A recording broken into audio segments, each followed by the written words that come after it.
specifically due to act of God, and second one is partially political, maybe partially act of God or like this, combined effect is there. But the third one, that is DID, development induced displacement, it is totally man-made. So when the indigenous, actually the total incident of displacement is very much unfortunate, definitely. But when it is specifically displacing the indigenous community, it is something different, okay? So development induced displacement actually is, it has human rights, international human rights law has a combined effect on the development induced displacement, because it is a tussle between what I can say, individual interest and community interest. Because all of us, all the citizen of each and every citizen of India has the right to development, and it is very much connected with our right to life and livelihood. But another thing is that when those persons, they are termed as project victims or the displaced people, they are individually suffering. Okay, this is the main tussle. The first international organization is the ILO, and their convention number 169 in the year 1869. They published the convention, and it was regarding the indigenous community. The next one is 2000, in the year 2007, the United Nations took a very judicious step by projecting the convention, that is UNDRIP, in the year 2007, that is specifically the convention on the distress of the indigenous community. Now regarding the state of northeast part of India or northeast terrain, I want to say that there are 7 sisters, and in all those states, this DID is very much common due to mining works and due to construction of large dams, highways, etc. So first of all, what are the effect of the mental health of these indigenous people? Who are the indigenous people? The UN system actually used the term synonymously, that is indigenous and tribal. Both are almost synonymous. So this community, they especially suffers more because they are very much, what I can say, they maintain their ethnicity, they maintain their customs, they maintain their cultural, religious rights in a different way.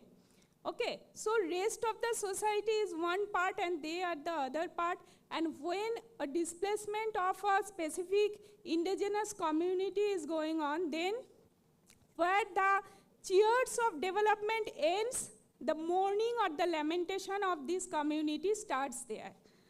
This is the another side of the coin, the dark side of the coin. And what are the impact on their mental health? First of all, displacement means total landlessness or total loss of their land rights. What is land rights? Their land rights includes the right to forest, fishing rights, any kind of other customary rights related to land, etc. Okay. And the other thing is that what I can say, that their customary rights, their traditional rights, and all their elementary rights has been abolished with the displacement. Now the effects of this displacement or their mental health is landlessness and joblessness, financial insecurity, socio-economic insecurity, isolation, and they are being totally shifted to a new area or a new location. This relocation has a grave impact on their mental state. Okay. Next to that, the children and the children lost their right to education in the new place of resettlement they may not go to school. Okay. Secondly, those indigenous people, those tribal people, they are not too much literate. And due to this illiteracy, they have no such future plan with the compensation amount. Maybe the LARR Act, the new Act, Right to Fair Compensation and Transparency in Land Acquisition, Rehabilitation and Resettlement Act 2013, which replaced the 1894 Land Acquisition Act. LARR Act has the specific provision in its section 40, 41 and 42 for the displacement of these tribal people. Definite provision is there. And another important provision is there, that is SIA from section 4 to 8 or 9. SIA means Social Impact Assessment. Okay, Social Impact Assessment means 1:1 interrogation with the affected people or the people who are going to be affected, who are going to be displaced. This interrogation, this interview is very much essential. So all those provisions, legal provisions are there, but that must be followed properly, first of all. Secondly, those tribal community, they have no such future plan with a large sum amount of compensation. Okay, they may spend it in alcohol, in drug, or in any other bad purpose, ill purpose.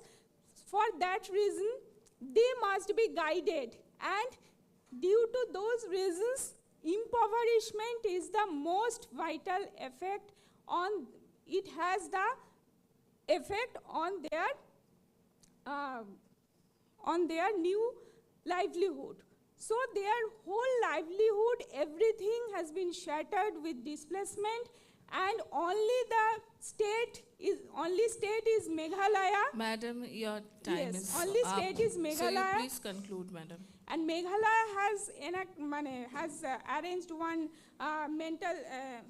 health policy, mental health policy in the year 2022, and it has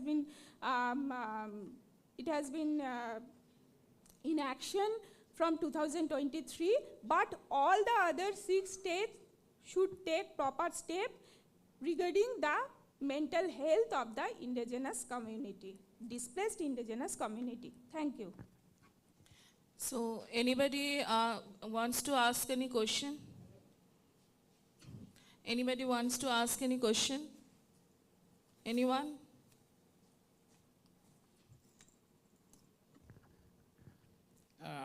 You are referring to the 2007 Act. 2000? 7? 2017 Mental Health Care Act. And what about 2007? Indigenous peoples, you mentioned about a convention. UNDRIP, that is UN Convention. But 2007 there was a declaration, that is separate? Yes, sir. Declaration on indigenous peoples, that you are not referring to that? No, displaced indigenous people, specifically the displaced person. Okay, thank you. PAP, project affected people. Okay. And Mental Health Care Act 2007 has no specific provision for those PAP, means project affected people. Okay. But then when you are discussing about these, I think if you want to develop your paper, you can refer to the situation in Arunachal Pradesh. Yes, sir, because sorry. Situation in Arunachal Pradesh, Yes. because of the mega dam that is coming up. Lower Subansiri Dam and Loktak Dam project, hydroelectrical project. Loktak is in Manipur, okay, Yes. thank you. And the ring road construction in Imphal, all those construction affected a lot the indigenous community.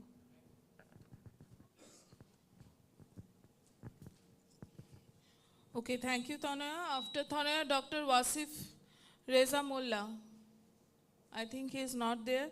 Next is Malavika Shen and Debolina Gangopadhyay. Please come. Yes, you can present, I think. No? Okay, then I'm calling the next person. Next is Manushita De. Okay, the topic is accessing the reproductive rights of the persons with cognitive disability and mental illness and analysis on the legal perspectives.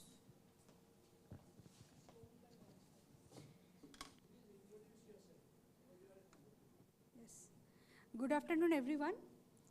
I am an advocate practicing at the Calcutta City Court, specifically Calcutta City Sessions Court.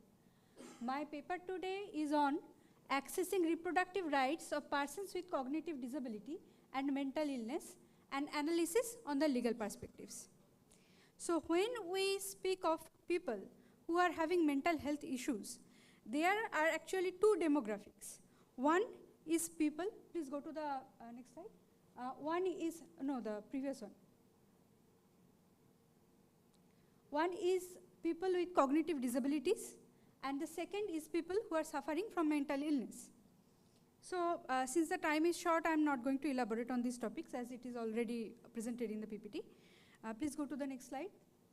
So when we discuss right to mental health and challenges faced by people when accessing such rights, we must also discuss the basic fundamental human rights that they should enjoy, but due to social stigma and some legal standpoints, they are often not able to.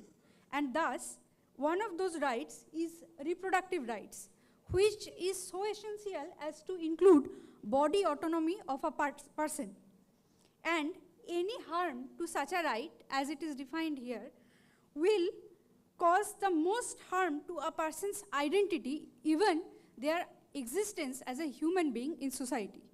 So I am discussing what international instruments and national laws there are on this topic.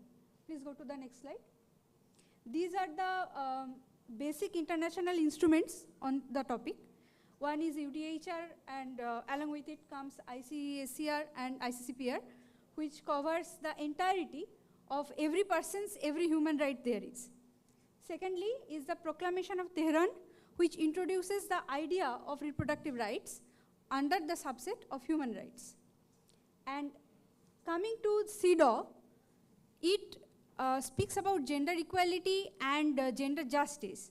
And though CEDAW itself does not mention disability separately, the Committee on CEDAW has expressly stated that there is a lack of data in this respect, and the state should work on it.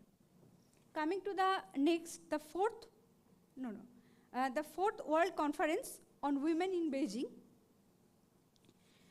This conference spoke about body autonomy of women, specifically in relation to fertility. And it also stated that there are certain barriers in accessing gender justice or rights relating to gender justice, amongst which disability is an additional barrier which women and girls face. Coming to the most important convention, that is the Convention on the Rights of Persons with Disabilities of 2006. It includes mental and intellectual disability within the purview of disability itself, and it also stated that reproductive rights, such as information on reproductive rights and choices, should be accessible to disabled people, and similarly, reproductive health should be easily accessible, affordable, and of high quality for disabled people, and the state should ensure that. Going to the Indian laws that govern rights of persons with cognitive disability and mental illness, we see that there are two sets of laws here. One, the first two are for governing the mental health and mental illnesses, and second two speak specifically about disability. So before 2016, the view in Mental Health Act of 1987 and the National Trust Act of 1999, the debate revolved around capacity and competency of person, and the focus was on that rather than human rights, which led to a delegation of reproductive choices in case of these persons affected, and those choices were delegated to their guardians. Now, a tonal shift can be observed after the International Convention on Rights of Persons with Disabilities came on 2006, and which India ratified and then made an act on 2016. And from 2016 RPWD Act, the tonal shift moves on to a right-based approach. And it talks about taking into consideration the consent of the person affected rather than delegating it to the guardian. And it also states that this consent should be free and informed, and the autonomy of such persons are of vital importance. Similarly, the Mental Health Care Act prohibits discrimination based on gender and sexuality. It also states that information and access to reproductive health, including menstrual hygiene, must be there. And both of these acts ban sterilization as part of any medical procedure without the express consent of the person involved. Now, when coming to how these acts were actualized, the most important stepping is coming from the northeast of the country through the Meghalaya Mental Health Policy of 2022, which in extent discusses in depth how lack of reproductive choices provided to people are affecting the mental health situation as a whole. In India, please move on to the next one. These are the reproductive rights enjoyed by persons or discussed in relation to persons with cognitive disability and mental illness under various laws, some of which we have already discussed, and there are some under constitution such as right to privacy, under family laws such as marriage and divorce, under the MTP Act, that is right to abortion, etc. So, please go to the next slide. So, what is the issue here? To highlight the issue, I must state two cases. First is the 2008 case of famous pop star Britney Spears. In 2008, her mental health situation or mental illness was of such a severe degree that can I continue? Of such a degree that Please conclude, madam. Yes, yes. She was put under conservatorship, and she was put through a sterilization process by her conservator, which was unfortunately her father. And due to that reason, she lacked her right to marry, the right to have a child, and the right of sense of self, as she stated in 2021 when her conservatorship was removed after an appeal. Similarly, in Suchita Srivastava case of Chandigarh, we see a person having a cognitive disability where her mental age is of 9 years old, is wanting to carry out a pregnancy and to have the child, but the High Court is prohibiting it even though there is a medical board supporting her decision, which was again overruled in Supreme Court. Please go to the next one. So there are two approaches taken by the authorities here. One is protective and one is rights-based. The protective one is not wrong as it protects, these people are vulnerable, the state is protecting them as their duty to provide them from exploitation. And the second is rights-based, where we have moved since their autonomy has been harmed. Please go to the next one. Madam, please conclude now. Yes, I'm concluding, ma'am. These are the problems faced by them as has been written in the PPT. I'm not going to elaborate. And the last one, as we see that the state should, in their laws, have clarity on how much rights this person should be able to access and enjoy, and to what extent any protective stance can be taken. And any such law will not be able to be fully utilized unless there are policies taken to increase social, medical, and legal awareness on a national level. Thank you. Any questions, sir? Ma'am? Anybody wants to ask question? Anyone?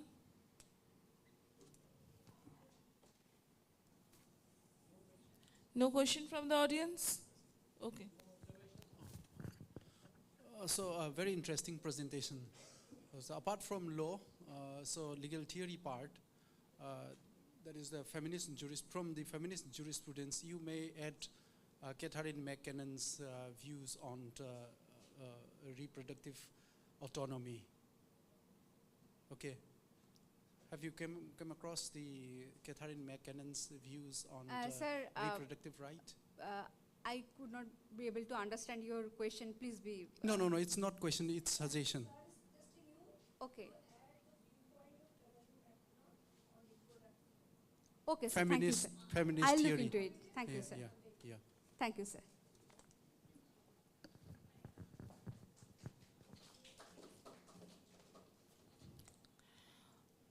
Okay, next is Malavika Sen and Debolina Gangopadhyay. Their topic is mental health crisis and right to mental health in prisons, legal dimension and forensic intervention in Northeast India.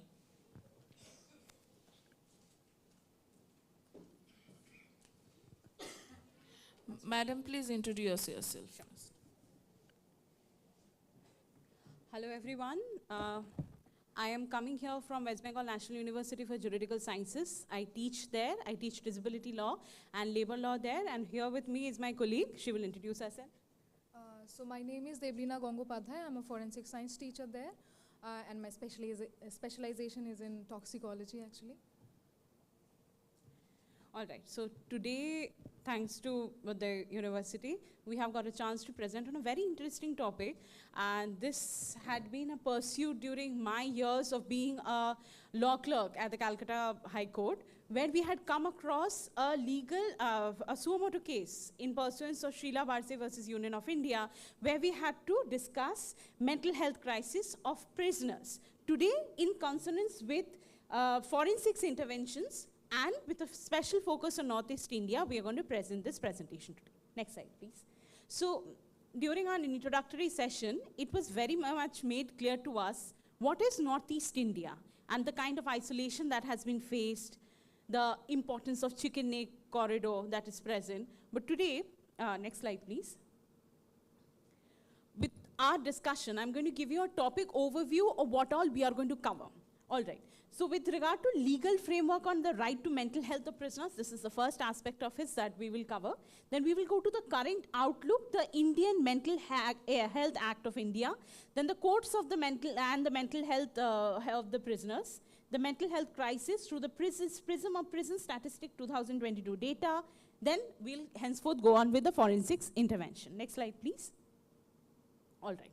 With the introduction, how do you gather data with regard to prisoners of mental health of the prisoners? One very, very crucial, important data that we have in hand is the prison statistics 2022, whereby we have come across different aspects with regard to not only the conditions of the prison, the extent of the prisoners that are there in the prisons, but also their mental health, because calculations has been taken as per how much or how many psychologists or psychiatrists are present in every prisons, and also how many prisoners exist with mental health conditions. And what do I mean by prisoners? I mean convicts, I mean under trials, detainees, etc. That has been included as prisoners by the Prisoner Statistics India 2022. All right. So what do we see here in the introduction? That already pre-existing conditions exist. What are these pre-existing conditions? As far as we can see, very general, that is the trauma that exists. All right. So trauma, adverse childhood experiences, substance abuse, which also not only has the cause of mental health disorder, but also has a cause of aggravating mental health disorders. All right. Will give rise to regression, might give regression in prisons. Because one thing we can see that there will be a limited access to mental health. All right. Next we see overcrowding, violence, solitary confinement. These increase the mental health issues. Then we see legal and forensics dimension. We want to understand what is insanity as a legal concept versus the medical reality. So we have a scientist here who will tell you exactly what it means in science with regard to insanity, and I will tell you what it means in law. Then with regard to forensic psychologist's role in psychiatric care and rehabilitation, one interesting case study in this regard, I do not know if many of you are aware of this, but few years ago, it came to light that a man from Nepal was incarcerated in the prisons of Calcutta for 40 years. And then by a judgment of Justice Joymalo Bagchi, he was released and he went on to the care of a 90-year-old mother in Nepal. So 40 years he was under trial. So his name was Deepak Joshi. This is a very recent case. Specifically with our focus on Northeast India's challenges, we see geographical, one cause being the geographical remoteness. This I do not need to elaborate. This has been being repeated from every presentations that we have seen. Socio-political instability, inadequate healthcare. We will specifically focus on the prison statistic, that is PSI data 2022, which shows gaps in mental care health access. Next slide, please. All right. So what is the legal healthcare or the framework that is present? See the international standard that is present. We have the Nelson Mandela rules, rules 24 and 27, which specifically targets the right to adequate mental health care in prisons. Then we have the Indian legal framework, where Mental Health Care Act, section 103, very specifically. So overall, the entire act is dedicated to mental health care of individuals. But for prisoners, we have 103, which mandates mental health care facilities in at least one prison per state and under, union territory. We have to have regular medical officers to submit reports on prisoners of mental health. We have the criminal procedure on mental health. So we had the existing criminal procedure code. Now we have the new codes that have come about, where Bharatiya Nagarik Suraksha Sanghita 2023, very importantly, replaces the word lunatic, which you can no longer use, with mentally unsound or unsound mind. All right. So we have, it ensures psychiatric evaluation, treatment, and fair trial and rights. Two very important cases that could be studied in this regard is that inhuman condition in 1382 prisons 2017, and one that has been enunciated by Justice Shobhaji today, that was Sheila Versi versus Union of India. Please, next slide, please. All right. So this is a report. If you request, it can be shared. It has been presented in our paper, that Uttar Pradesh has the highest number of mentally ill prisoners that has been mentioned in PSI. All right. It also because the population is highest. But with respect to Meghalaya, what do we see? We see one reported in Mizoram, one in Nagaland, one in Meghalaya, and 36 in Meghalaya, and Manipur 81. Possible underreporting of fewer inmates rather than mental health care. This could be a reason that the number is lower than what has been present in the other states of India. States with higher mental health burdens, we have seen Kerala, Madhya Pradesh, Odisha, Karnataka. Alarming concerns because we see the prisoners to correctional staff ratio is very disproportionate, and prisoners to mental health professional ratio is also very disproportionate. Regional disparity because southern state like Karnataka, this is directly from the report, has designated mental health care professionals, where Northeast lacks such provisions. All right, next slide, please. This is the diagrammatic representation. One we have taken directly from the PSI, where it shows the share of inmates suffering from mental health illness, that is much is under trials, and that is something we created. It shows the occupancy level. Meghalaya has the highest. Next, please. So this, Sikkim, I think we have not collected. Sikkim, I think we have.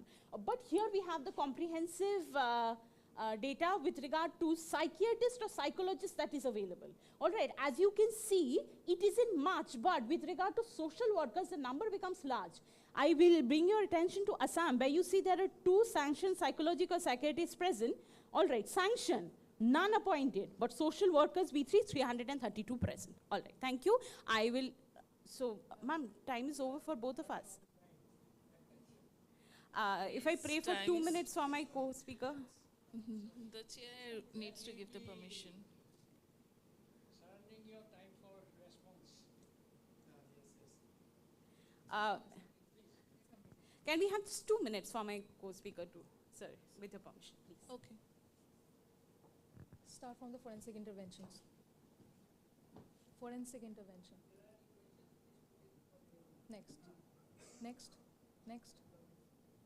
Next. Yeah.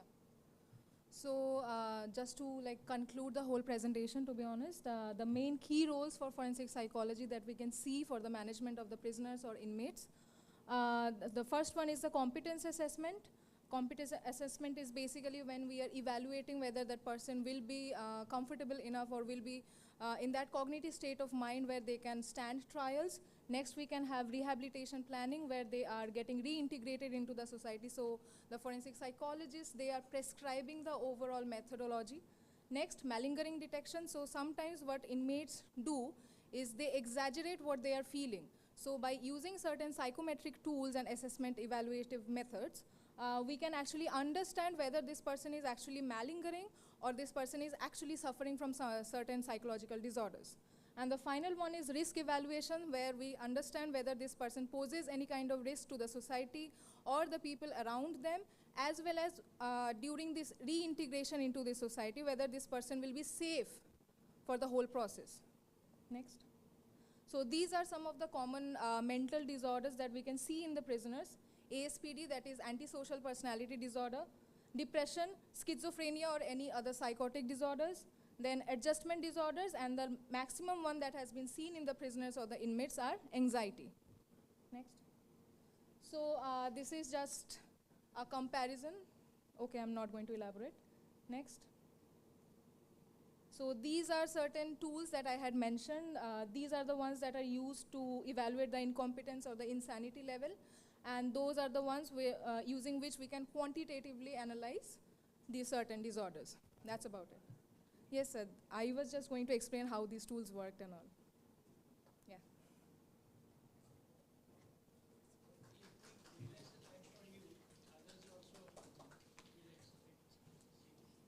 So anybody has any question? Anyone?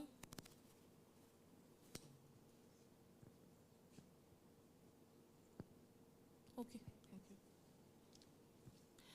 The next presenter is Dr. Shushmita Dhar.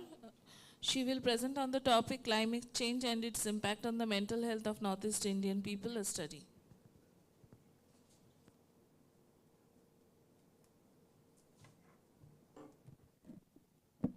Very good afternoon to all of you. My regards to Chair, Sir Shubhram Rajkhawa sir, and the moderator, and all the person on the dais of the dais.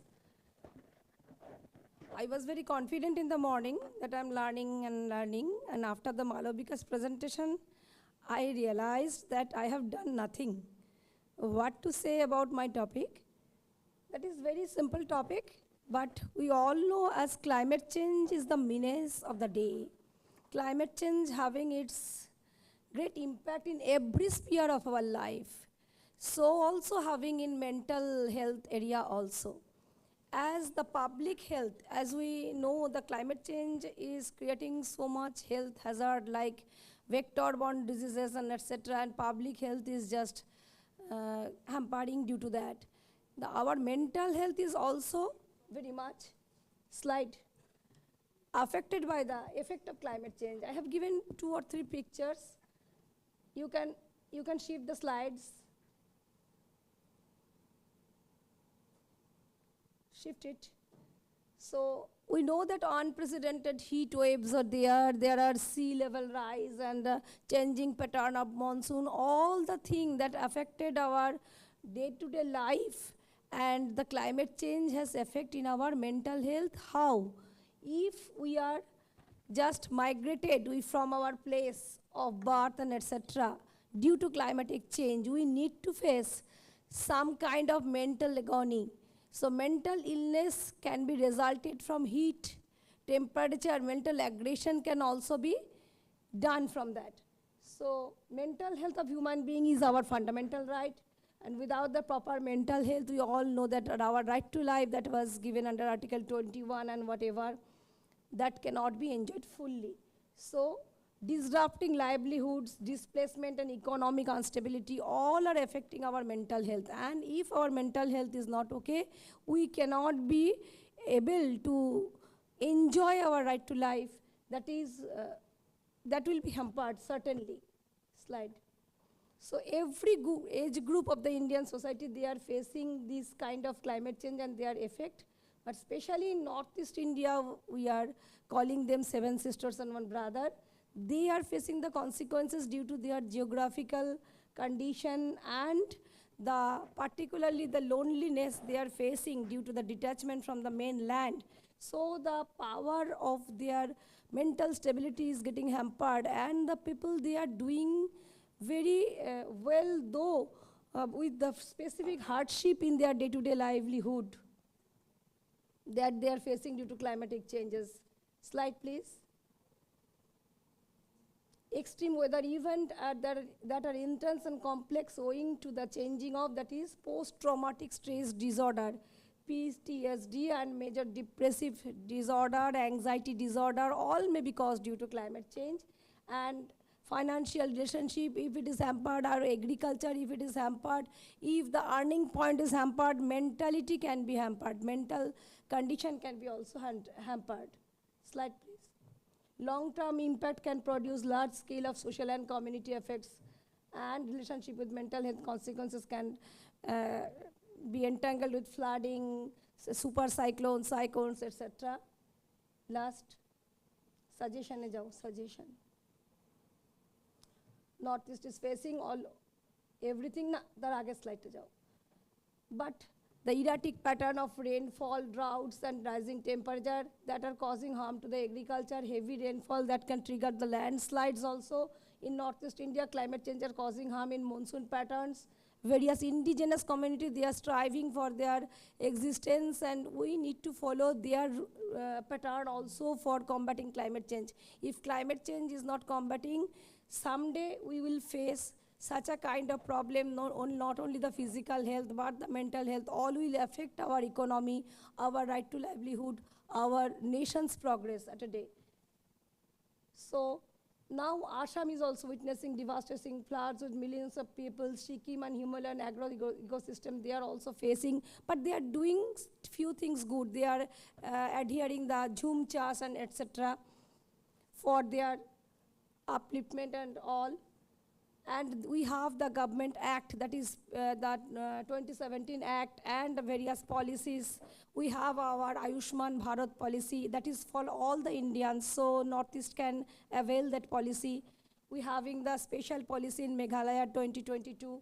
So all this can be adhered, but not only can policy adherence can be done, we have to properly monitoring them. In conclusion, I can say the health of population indeed is the asset of the nation, and Indian government had already adhered various national program. So I have talked about Ayushman Bharat scheme is there, National Health Mission is there. They can contribute to improve the Northeast Indian people's health also. Suggestion, the suggestive mind of the researcher. Next slide. The impact of climate change in mental health is a very important issue which can be analyzed and protected by the capacity building in every level, that is in regional, state, and national level. Coordination should be there, and awareness generation can help to mitigate and adapt the climate change, which can, if we are combating climate change in a proper way, and the mental health can also be protected. Surveillance system can be good for the particular region that can improve the situation. Next slide. Mass campaigning can be done, social media can be used, Indian government can raise more budgetary allocation for that. States management techniques and activities to the reduction of mental health issues at individual and community level can be handled. Yoga can be practiced. Next slide, please. So we can avail various sources of help for psychological issues arising due to climatic change, stress reduction, and yoga can do a good to the people's health who already are affecting due to the effect of climate change. That is my take on this topic. Regards. Thank you, madam. Anybody wants to ask any question? Anyone? Yes, 1 minute.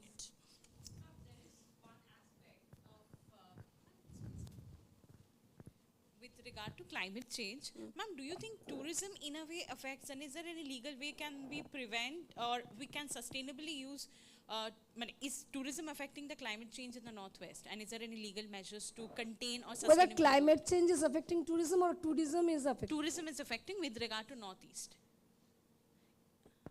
I have no detailed learning on this topic, so I cannot. Thank you. Anybody else? Okay, thank you.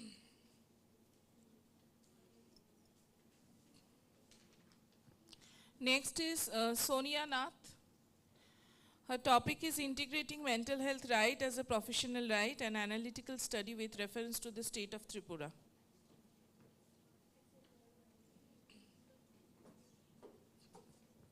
Madam, please introduce yourself.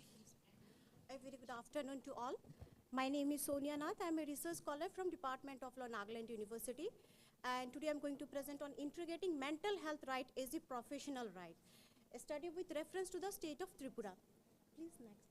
So we know that mental health actually is a state of mental well-being that allow individual to understand their problem, to cope with the stress of their life. At the same time, they should know how to control their ability, understand the ability. At the same time, they should contribute to the community. But when we talk about the mental health, currently it is getting a global recognition as a fundamental right. But yet, its integration into workplace is very much challenging. And when we talk about the state of Tripura, it's a northeastern state with unique socio-economic and cultural landscape. So its work culture, if we consider, it is also not an exception where mental health is always regarded as a marginalized aspect compared to the physical well-being or physical health. So brother, can you just change? So actually my paper wants to suggest some of the global best practices that we can also integrate our workplace policy. So this is the data that is mental health work in numbers. So these data actually make us an awareness call, or like a call that we should not take mental health as a only ethical or concept. Rather than we should take it as a strategic necessity also. For example, as I have taken this data from WHO report. So as per this data, if we look into this, almost 60% of the world population are working. And most strange thing is that 15% of the adults who are working, they are under mental anxiety or stress. And more shocking thing is that as per the date is this data, 2019, almost 7,03,000 people has committed suicide. 301 million people are anxiety, and 280 million people are living with depression. And its best data result, we can say that 50% loss in production. So this data shows that if this is the right time, we should integrate mental health in our workplace policy. Otherwise, this is because mental health and workplace both are very much closely related. So brother, can you shift next, please? So actually, if we look into global best practices, actually these are some of the example I am giving. We all are very much aware of Spotify, H&M. Actually, Sweden is very much known for its work-life balance, where work is always given priority. How the people work, at the same time, they should maintain their personal life too. Secondly, we have Japan stress test program. So as per this stress check program, it's required that any organization who are having more than 50 number of employees, they should, at least once in a year, they should provide this stress check program to their employees. They should read that how their employees are performing, what's their stress rate. Then next, UK is thriving at work policy. So actually this policy is containing number of various policy, for example, training to the management employer, because in India, like HR management people, they are not that much aware how to handle the person or the person who is going through such kind of trauma and anxiety. And in India, we have mental health, but like it is not largely practiced by some big companies. For example, TCS and some other companies, they are having this employees assistant program as well as employee wellness program. So brother, can you shift next? So when I talk about, so now as my paper is focusing only on the state of Tripura, and these are the four major sectors, that is revenue generating sector. First is Tripura, tea industry, then natural rubber, bamboo and cement industry, and lastly education we cannot skip, because when you're talking about education institution, they are not creating the next generation for our society, but at the same time teachers are also going through a lot of anxiety. So brother, can you, so actually these are the major, actually as I have a time constraint, so I'm not going for work culture of all this sector. These are only the nature of mental health challenges. And when this is astonishing thing is that tea and rubber, these are the two largest producing revenue generating sector of the Tripura, but yet its workers are the least paid workers. So these are, brother, can you next change? Next. So these are actually nature of mental health challenges, because as there is a time constraint, so I'm just, brother, can you next? Yeah. So now actually I would like to refer here this mental health policy at your work 22, because this is what I felt that this is one of the very nice policy that has been suggested by WHO. So it has three messages. First message is prevent work related mental health condition through psychosocial risk management. So where the management, they should work with the employer or workers so that they should know about what kind of risk is, how to mitigate with that kind of risk. Second message is PNP, here protect and promote mental health at work, especially through training and intervention. So here training specifically, they talked about training to the employer, management, they should know how to handle. And intervention means specifically talked about the intervention of organization and institution. They should go for flexible time schedule, they should know. And third is support to the worker who are working with this mental health. For example, if somebody is returned from mental health rehabilitation also, so they should support. Brother, can you next? So in India, we have mental health care. Next. These are some of the challenges that are causing that are challenges that are not making possible to integrate mental health in workplace policies. Brother, can you next? So actually, as my paper is outlining the global best practices, so these are some of the global best practices. For example, we can also integrate thriving at work. We can integrate various kind of policies that can support to balance work life and personal life. At the same time, our organization, they can also go for such kind of stress check policies. Then we can also work with mental health program. For example, big companies, but it should also get incorporated in very small organizations and institutions too. Then anti-stigma. Canada is very much famous for their camping Let's Talk. So we all should, let's talk about this mental health. It should be destigmatized, not considered into like it's only somebody's individual problem. So now next is organization intervention. Like as I have earlier mentioned, it should flexible working, and we can provide some time to the workers also how they want to work certain specific kind of a task. Then we can have management of training. At the same time, it is also required that we should provide the training to the employer, worker. They should know how to manage their risk, or if they've found somebody who is under mental stress, how they should help that person. Brother, can you mix? So these are some of the focused suggestions that our best practices I want to adopt for my state of Tripura. Also, for example, we can have a state-level workplace mental health policies recognizing counseling and mental health support. Then we can have an anti-stigma or awareness program, workplace mental health initiative like employees assistance program or wellness program, insurance and financial support. Lots of the companies that they are providing insurance, but actually it's covering, just 1 minute, it's not covering the mental health issues. So like insurance policy, they also have covered such kind of initiatives. So I think we can integrate workplace. Lastly, work-life balance, we can provide various kind of flexible rotational shifts, such kind of thing. And lastly, establish state-level support and helpline service for the mental health. So I would like to conclude that if we want to develop our state, it's required that we should protect the human right, and it can only be achieved only if we protect it by integrating mental health in our workplace. Thank you so much. Thank you, madam. Anybody wants to put any question? Any question? Yeah, surely, ma'am. Yes, ma'am. So with respect to mental health and labor law, any compliances addresses mental health of workers or laborers there? Do we have any labor law in this regard? Ma'am, specifically, we don't have such kind of, like that specifically dealing with, but like some provisions are there, but this is not specifically that we can incorporate, or as much I know, maybe something that's beyond my knowledge, but as much I know that I think there is nothing. No, ma'am, I wanted to know that. Okay, surely, ma'am, surely. It's not in my knowledge, so that is why I also wanted to ask. Oh, okay, fine. But actually, ma'am, I have also seen that thing, but I that's why I thought that might be you are knowing, so I thought. No, I'm asking that. Oh, no, ma'am. That's the thing, that's because this is the only way we can incorporate, because we have Mental Health Act that is talked about, but there is no policy that we can, through that law, we can incorporate. This is most important, because we have act, but we don't have policy. So like organization, they are saying, if we don't have any kind of law, then why should I? Because this is an additional burden to the organization or company. Why he will be providing somebody medical assistant counseling when he has to pay the extra burden? So until and unless there is such kind of a policy that can make implement, so I think that it is also very required. Actually, time constraints, so I didn't mention that point also. Thank you so much. Okay, thank you. Thank you, madam. The next presenter is Shubhajit Das and Nishu Kumari. Their topic is Legal Obligation and Corporate Governance, Addressing Workplace Mental Health Through Policies, CSR and Effective Implementation in India.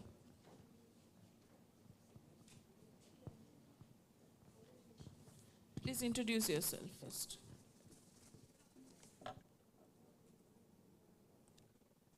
Good afternoon, Chair. Good afternoon, all the panel members, and good afternoon, all my fellow presenters. I am Shubhojit Dash, and I am an LLM student, 4th semester, and I am doing my LLM from SNU, and my specialization is on corporate law. So, as my previous presenter already mentioned about the employees' mental health conditions, my topic is also regarded to employees' mental health. So, today's topic, which I am going to present, is legal obligations and corporate governance, addressing workplace mental health through policies, CSR, and effective implementation in India. So, first, we need to understand that what is workplace mental health? Workplace mental health is currently very much in topics in newses, which is due to the increase in suicide rates, which my previous presenters already mentioned, and the policies which are currently implemented through WHO, which primarily focuses on how to reduce the suicide rates across the globe, how to reduce stress, how to limit the time period of the workers so that they can live their life with their families, so that their anxiety, their stress, their level of mental peace can be maintained. Now, workplace mental health has become a pressing issue that requires quick care in modern corporate paradigm.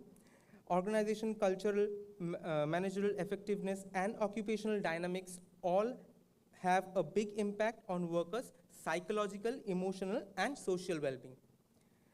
Chronic stress, occupational burnouts, and serious mental health conditions like anxiety and stress and depression can be triggered by an unfavorable work environment. It will ultimately reduce the productivity. Not only the corporate structures should enhance and focus on earning profits, but they should also compare their area and put their mind into how to effectively implement their minds in protecting the mental health of the employees. Now, please move to the next slide. Yes. Previous slide, once more. Few things are there which I want to point out, like effective implementation of the rules that depends to the application and upholdings, and the organization have a fiduciary duty towards their employee and to protect their mental health. CSR funding should be integrated and implemented so that it can be implemented in employee assistance programs, and psychological counseling can be done, and workplace well-being initiatives that have significant effect on the mental health as workforce productivity can be increased through that. And there are various leadership development, sensitization of seminars and mental health literacy programs must be taken into consideration. Next slide, legal obligations. Now, in the legal obligations, first I want to, in the first point, if you see legal obligations, previous slide, yes, legal scope.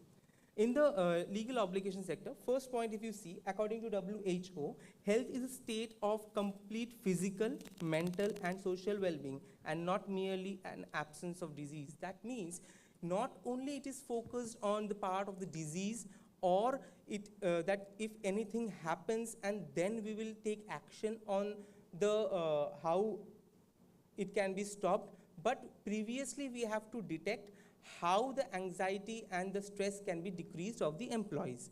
So World Health Organization has expanded their scope in health by integrating it into its constitution and exploring its primitive limited explanations. Now, in India, Mental Health Care Act 2017 and Right of Persons with Disability Act 2016 formally explores the Section 18 right to access to mental health care, Section 21 right to equality and non-discrimination, Section 23 right to confidentiality, and Section 29 promotion of mental health and preventive programs. Right in PWD Act, Section 20 non-discrimination in employment, and Section 23 appointment of grievance redressal officer is very much important. Now I am not going to, due to the time constraint, I am not going to explain all these things, but what is important in legal obligation that is required is that main drawback of these rules. Why there is a drawback, we need to understand it first. Yes. To provide protection to those mental illness deemed to be substantial and chronic disability. Now, in contrast to the physical health, which is recognized throughout the range of severity, this approaches ignore mental health as a spectrum.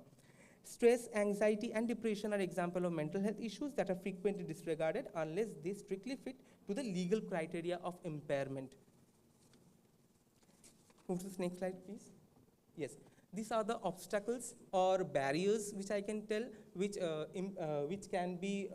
should be further through research. We need to understand how these problems can be solved. So absence of regulatory oversight and legal enforcements are there. Cultural barriers and stigma is very much important. I want to quote a thing that according to research, about 60% of the Indian workers refrain from talking about their mental health issues at the work out of concern for their potential negative outcomes. This issue had made worse by the widespread belief that the mental health disorder and personal flaws rather than real medical disorders. Third one is structural deficiency and inadequate organizational policies, insecurity in workload and employment, digital overload and inadequate work-life balance, limited availability of counseling and professional assistance service, and there are no standardized policy for mental health leave. Now, what are the findings or what can be achieved through this? I have two specific areas which I am concentrated about, like the legal implementation with the corporate governance. How can it be both integrated, and can this problem be solved further? Yes, it can be solved. Like first, like enhancing the legal enforcement and regulatory monitoring should be done. Addressing the stigma around the mental health and cultural barriers, establishing strict organizational guidelines and effective implementation of employment assistance programs should be there. Yes, just 2 minutes. Reducing work-life disproportion and digital workload should be reduced, and enhance hybrid mode of employment so that stress and anxiety and all the disorders which will further help a person to enhance their life should be reduced. Next slide. How can combining the two essential pillars, corporate governance and legal obligations, should be met?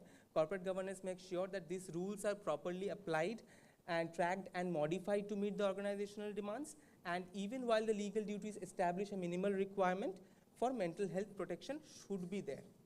Next slide, please. Yes. These are the legal requirements into the business policies which should be done, aligning with the HR policies, national mental policies regarding mental health leave should be there, and anonymous reporting support and network, zero tolerance policy for mental health discrimination. Yes, next slide, please. These are the two case studies which I have implemented. The one is in Tata Steel. They have implemented employee assistance programs, and HAL, HALE, Health Assessment and Lifestyle Enrichment Program, Infosys, which places a high priority on workers' well-being. So ultimately, these are only few cases in big corporate firms that are being implemented, but it is still not properly implemented in medium and small size enterprises, which should be further implemented. Please conclude. Yes. Conclusion. Mental Health Care Act 2017 in India lays out the particular rules that employees create a legal framework that protects the right to mental health. Nevertheless, there are still issues with the legislative protection. Effective application and enforcement, employee well-being include mental health has emerged a crucial corporate component for corporate governance in recent years. Corporate social responsibility or CSR has become a potent tool, which I am not due to the time constraint, I am not been able to explain. And the need for comprehensive workplace mental health solution in India are highlighted by this study, which looks at a relation between the legislative duty, corporate governance, and employment. Thank you, sir. Any questions? Thank you. Anybody wants to ask anything? Anyone, any question? No question. Thank you. Next is Suprabha Pusti. She's here, yes. Her topic is mental health at workplace, a legal perspective.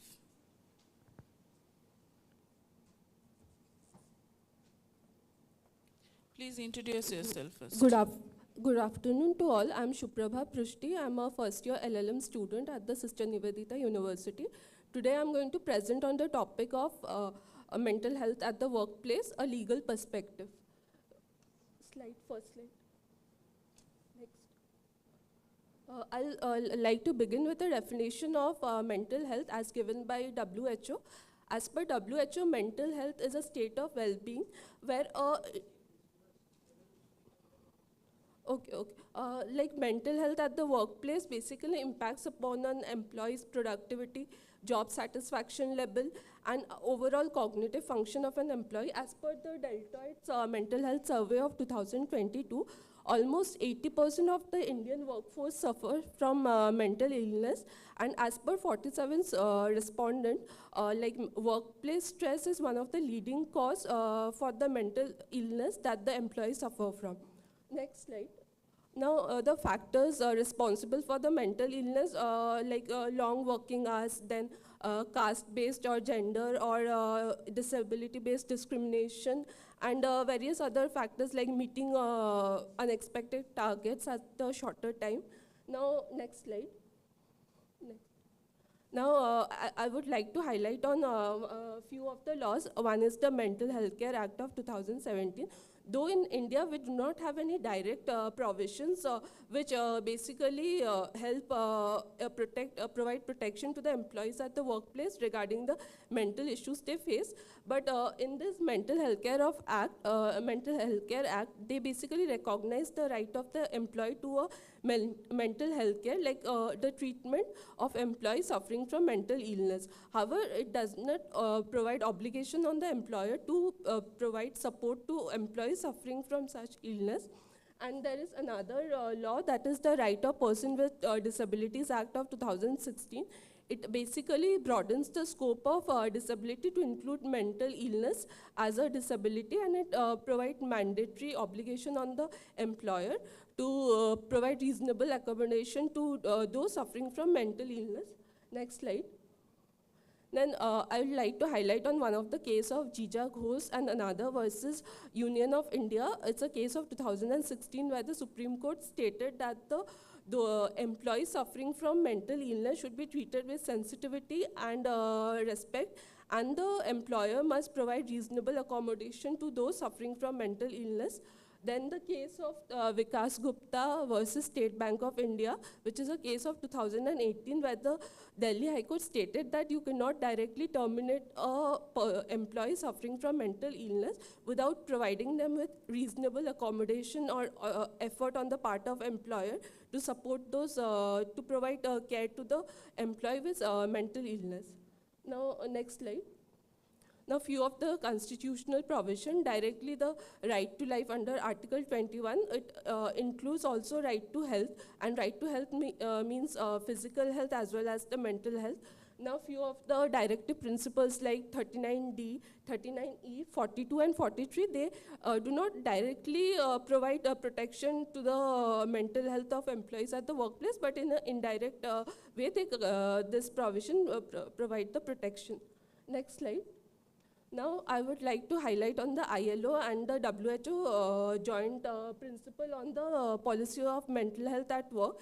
They basically highlight on preventing the, to prevent the mental health stress that the employee faces through risk management intervention, and then protect and promote the employee's well-being through various training and awareness program, then support employees facing such issues through flexible working hours and etc. Then I would like to highlight on the case of Hatton versus Sutherland. It's a case of 2002 where a test of reasonable foreseeability was established to determine the employer liability in case of employee who suffers from mental illness. Now, next slide. Now, I would like to highlight on few of the gaps that we have in our current framework. Like, we currently do not have any direct law which addresses the mental health issues or provide protection to employees facing mental health issues at the workplace. Also, because of such lack of laws, there is no mandatory obligation on the part of employer to provide support to employees suffering from such illness. Also, there is the enforcement of the current provision is very much weak. Now, next slide. Now, I'd like to highlight on few of the recommendations. There is a need of making a law which is exclusively provide protection to the employees at the workplace in protecting their mental health. Also, there is a need to mandatory obligation on the part of employer to frame policies regarding the mental health care at the workplace.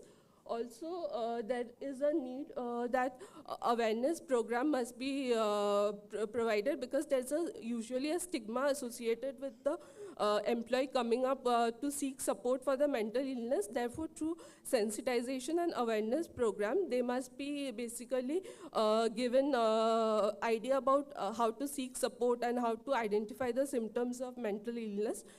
Then I would like to conclude. Next slide. I would like to conclude by saying that the current legal framework of India is not appropriate and effective enough to deal with the mental health issues that the employees are facing at the workplace. So there is a need of mandatory workplace policies, stronger laws, and a better enforcement mechanism. Only when there is a mentally healthy workforce, it will benefit not only the employer, companies, and output of the corporates, but also will benefit the economy of the country. Thank you. Thank you, Suprabha. Anybody wants to ask anything? Anyone? Okay, no question. Next is Shusri Shashwati Mishra. Her topic is balancing the badge, occupational stress and mental health care needs of police personnel.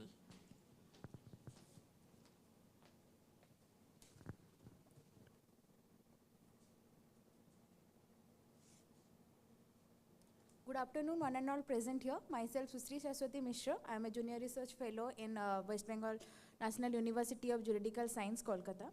So from the morning we were talking about different persons or the different stakeholders, but what I found out that there is a very less discussion or a very limited discussion on the particular persons who are helping a lot of people to get rid of these mental health issues.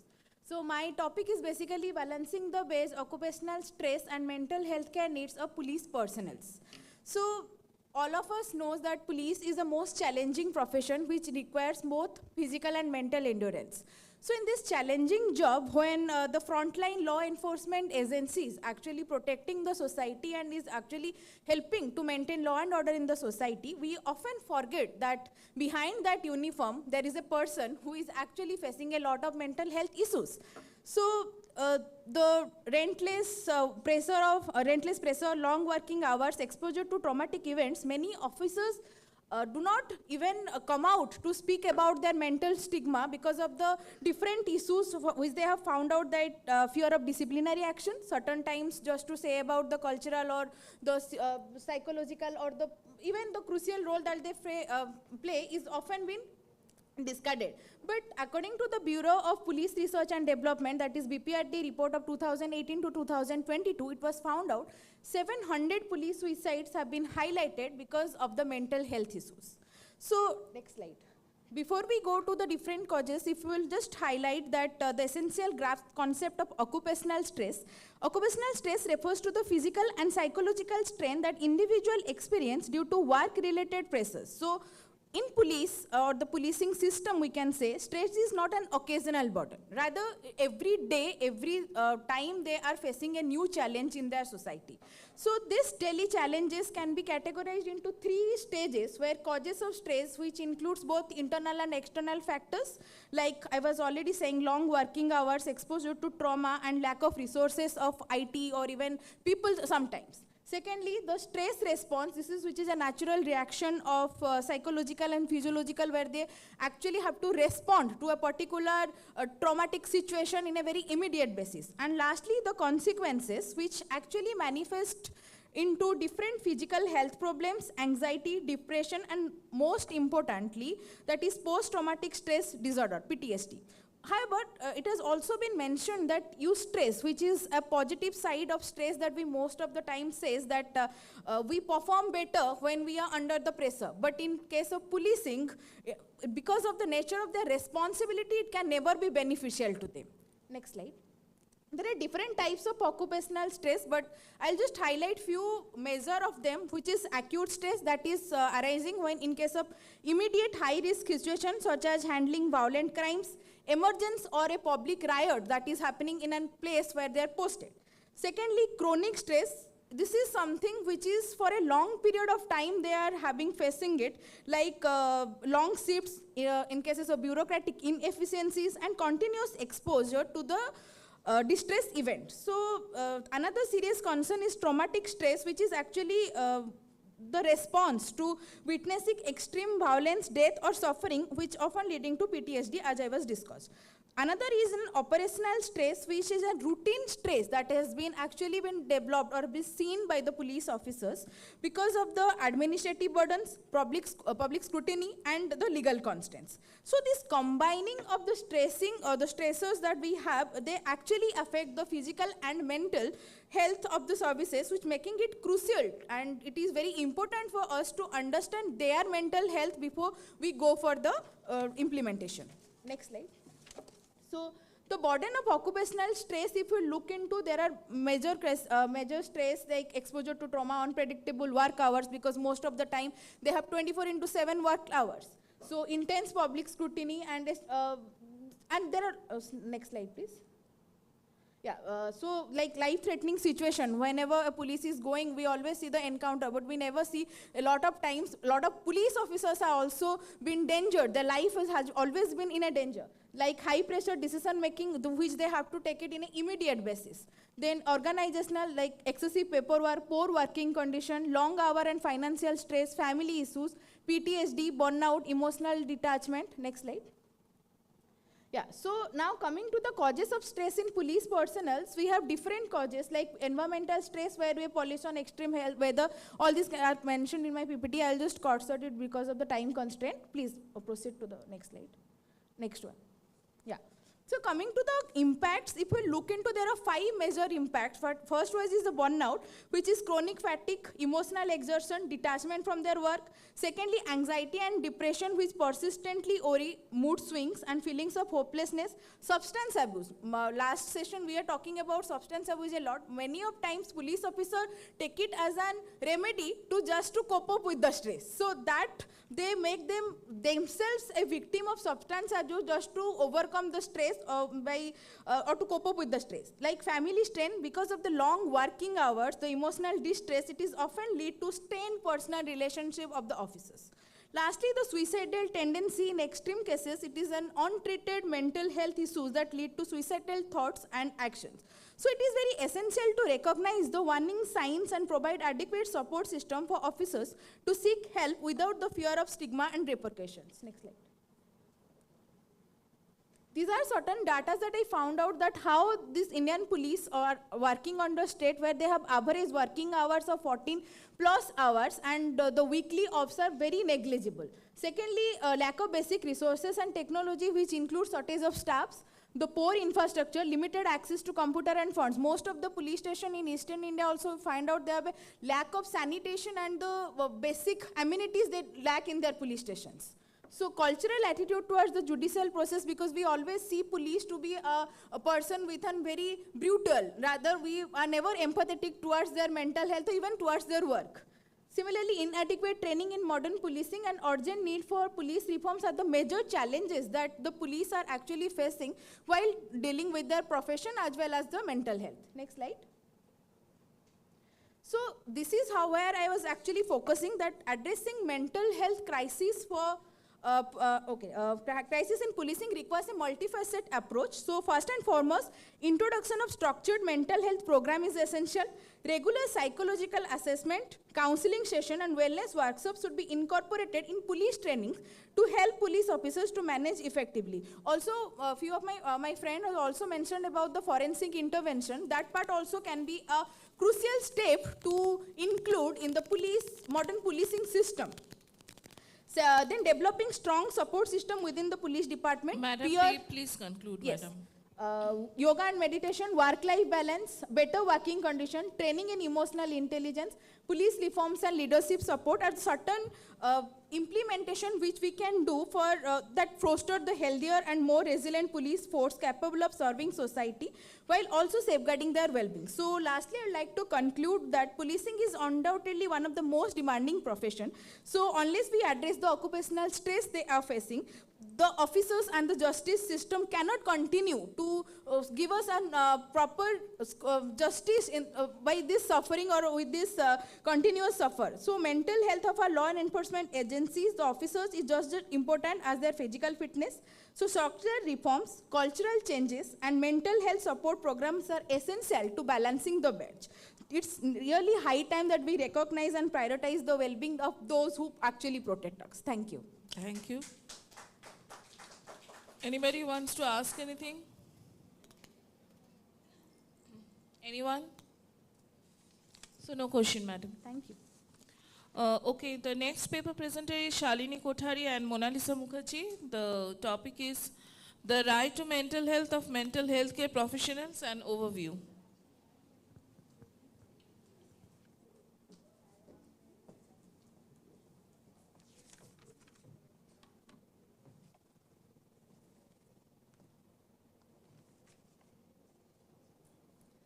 Good evening, one and all present here. I am Shalini Kothari and this is my colleague Mona Lisa Mukherjee, and we are both PhD scholars at Sister Nivedita University. So the topic for this technical session is stakeholders' approach in the promotion of right to mental health. We have discussed about an array of stakeholders, and I think one of the most important stakeholders when it comes to mental health is mental health care professionals. So our topic discusses about them. So all the presentations that we have seen so far, a lot of talking has been done with respect to what is mental health, what are the rights, what are the laws related to it. So we will skip through that. Could you please go to the third slide, please? I would just briefly talk about how and why the recognition of mental health as a right is important. So Mental Health Day is observed on the 10th October of every month, every October of every year. And it was initiated by the World Federation of Mental Health. And the theme for 2023 was mental health as a universal human right. So we all know the importance of human rights, and when we talk about human rights, the most important international instruments that there are, next slide please, the Universal Declaration of Human Rights and the two covenants attached to it, which are the ICCPR and the ICSCR. Apart from that, the other convention which is also having some relevance is the Convention on the Rights of the Persons with Disability, which has also been discussed, so I will not go through that. Next slide, please. One of the other important principles that I want to shed some light on are the principles for the protection of the persons with mental illness and the improvement of mental health care. These were certain principles which were adopted by the United Nations General Assembly. And since these are in the nature of principles, these are not bounding or binding on any nations. These are just in the form of directives, and it is upon the states to decide whether or not they want to incorporate it. So one of the, some of the key features of these principles were that the right to best available medical health care, respect for dignity, protection from all forms of exploitation and discrimination, effective determination of mental health care concerns, confidentiality and consent. These were the broad principles which were talked about in these principles. Next, please. When we come to the national laws, we obviously know that the Constitution is the foundation or the bedrock of our fundamental rights. Articles 14 and 21, which are the most important, which talk about right to equality and the right to life, can be interpreted to understand that nobody should be differentiated or discriminated on the basis of their mental health or mental well-being, and the right to life definitely includes the right to sound mental and physical health, which has also been upheld by the case laws that I have mentioned here. And the only piece of legislation, again, which has been discussed in great length in this seminar is the Mental Health Care Act. So now coming to the topic which we want to focus on is, the presentation will be continued by my colleague. Please, ma'am. Thank you so much. Please next slide. Okay. Role of mental health professionals. It's very important to know that whom to approach when we are suffering from something. Here, I would like to basically describe or differentiate between psychiatrists, psychologists, and the counselors. So, we all know and are aware of the terms, what the psychiatrist, psychologist, and the counseling is. So, I will just skip the slide and go to the next one. Next slide. need to study and focus on the mental health of the mental health practitioners. Now we have a data of around 970 million of the people are suffering from the different kind of anxiety, burnouts. But what is the main reason? Why do we need to focus on them? That's a prevalent of the thing. Psychiatrists suffer from a variety of the mental health problems, and the data says that 16.1% of the psychiatrists are high patient health, and they are facing suicide, burnouts, and 46% people are actually suffering from these various kinds of prevalence of the mental health that I wanted to discuss. That is the burnout, depression, suicide, and substance abuse. Next slide. Causes of the mental health issues among the mental health professions. Now, what are the causes? Basically, when we see that the job includes a patient abuse, a lack of resources, overcrowded hospital wards, a lack of coordination among the mental health team, such as psychiatrists, psychologists, psychiatric nurses, psychiatric social workers, this is in a huge demand, and we are lacking in the terms of it. Second point says the scarcity of the professionals. In India, currently, there are about 9,000 psychiatrists, and every year, 700 new psychiatrists are graduate. This amounts to 0.75 psychiatrists per lakh population, while we desired the figure of 3 lakh per professionals. My third point includes conflict within the team.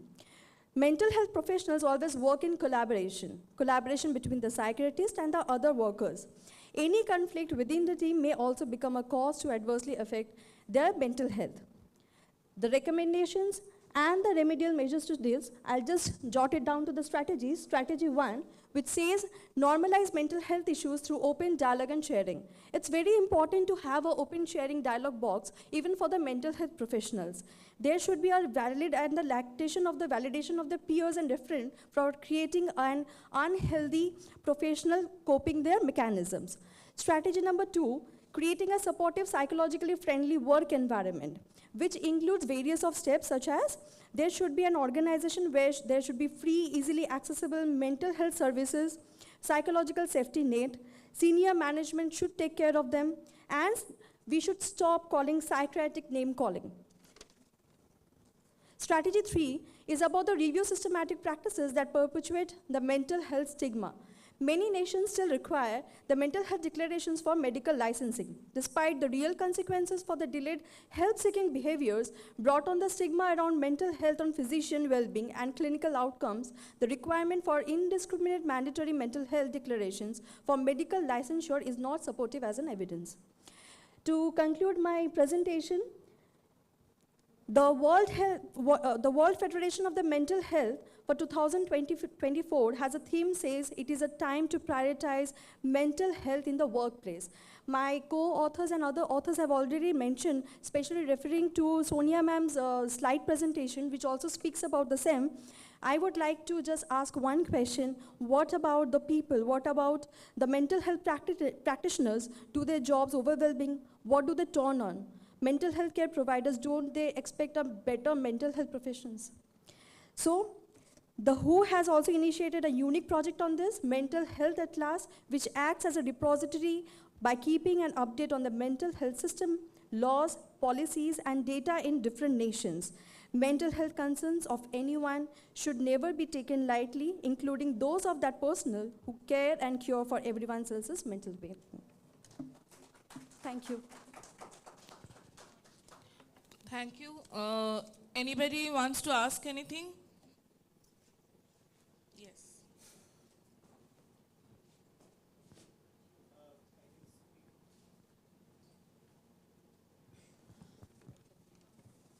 That was fantastic. Some very important points there. I thought there was something around psychologically. So you're not audible. Okay. Is it better now? Yeah. Right. If you could, you said something about psychologically friendly environment. If you could give us a few examples of that, or what exactly do you mean? Sure. Actually, what I was trying to say, that was in my strategy 3. Can you just move to the slide of recommendation and remedial? Recommendations.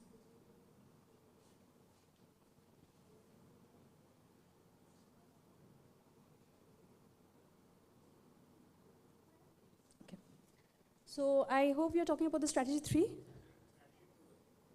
Okay.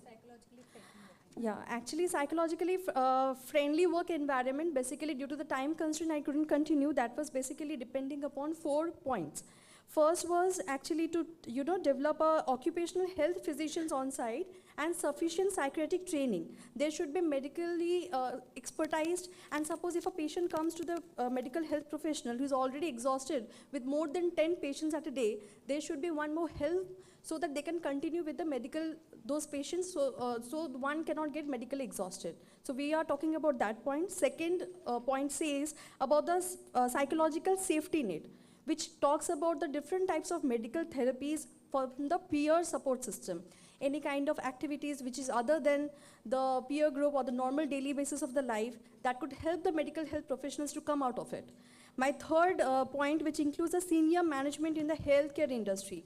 One should have an expertise and should have that proper training who could actually go and help the other professionals who are going through this mental healthcare unit. And the last one is we should stop calling someone from a psychiatric name calling. Like often what we say, acha, we are going to a mad doctor. We refer that professional as a mad. So that it is termed by a layman, but actually that puts a mental impact on the other mental healthcare professionals. So that's what I meant by the strategies. Thank you. Thank you so much.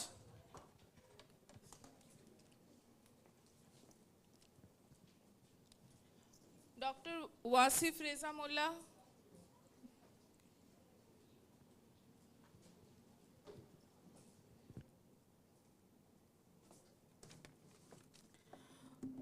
Okay, so here we end the technical session, but before that I want to ask the chair, that is Professor Dr. Shubhram Rajkua, to share his takeaway from this session.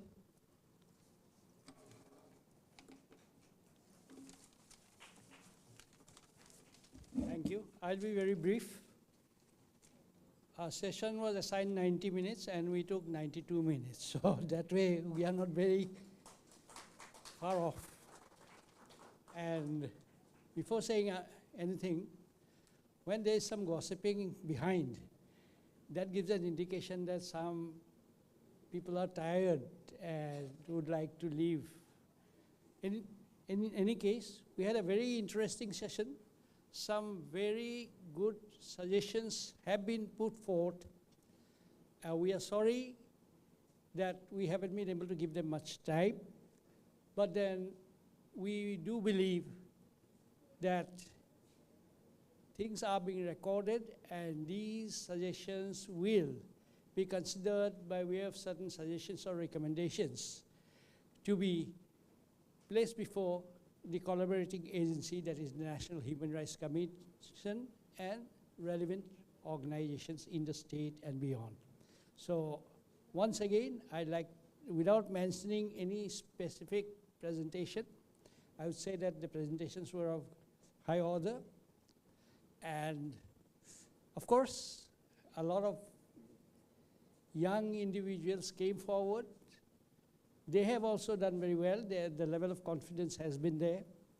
The only thing that they need to take care of is the time frame, because many of the things which have been stated could have been avoided because these were mentioned earlier as well. Thank you. I would like to ask all the paper presenters to come on the stage for one photograph, one group photo.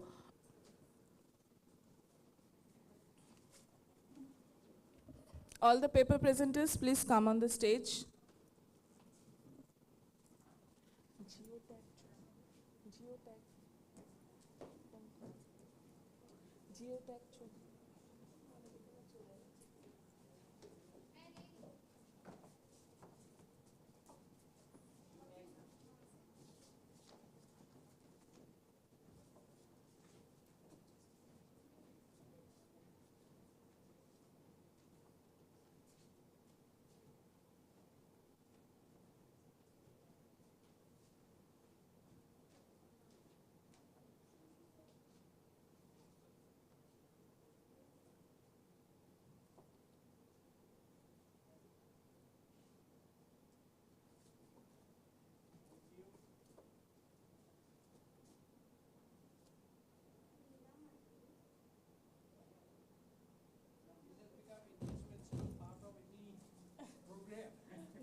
This is one of the guidelines of NHRC.